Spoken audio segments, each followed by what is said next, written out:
similar things. Well, I mean, I see more municipalities, wanting to, increase taxes or use bonds or whatever to be able to use these devices. Do you see that becoming more of a thing in maybe the next 10 years where you're seeing more use by the government entities to keep us safe?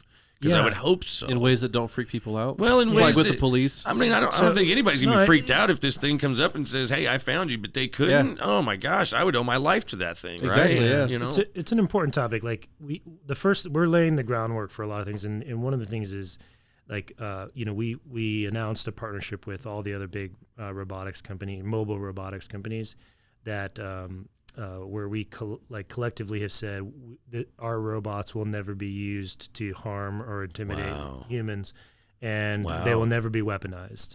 Interesting. So all of the robotics companies in North America and Europe that are working in this space have joined that.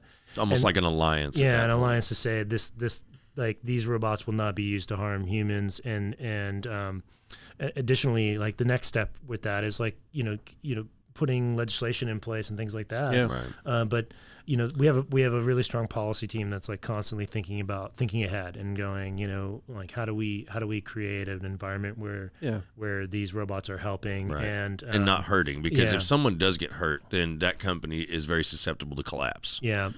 One little thing can make a big difference in your world, I'm sure, when it comes to safety. So. Yeah, we spend a lot of time just thinking about how we want robots to be used ethically, and that's a super important topic for us. But in the public sector, it's super interesting. We'll see the fire departments, bomb squads. There was a story about an incident in St. Petersburg, Florida, barricaded suspect, hostage situation, child hostage in a vehicle. Spot was used to essentially to approach the vehicle, approach the suspect. They, through a series of events, realized the suspect did not have a gun. Okay.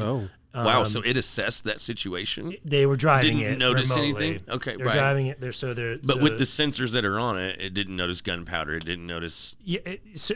Essentially, the way I understand it, and I'm probably getting some details wrong. There's a blanket over the child. Okay.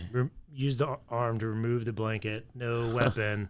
And then the police went, this guy doesn't have a weapon. Right, let's go. And went and rescued the child. But that saved a lot of people's lives in that situation, especially the suspect, I'm sure, because otherwise they might have just, and let the police know exactly what they need to do. Did what they need to do. Yeah. And that seems like that's where we're having a big problem in our society right now between police and regular civilians. Sure. And especially cases like that where it's a what if. Think about how a robot de-escalates. Yes. Yeah. Like, it doesn't have it's not gonna harm human you. bias. Yes. It doesn't, it doesn't perceive things or make mistakes the way a human would. So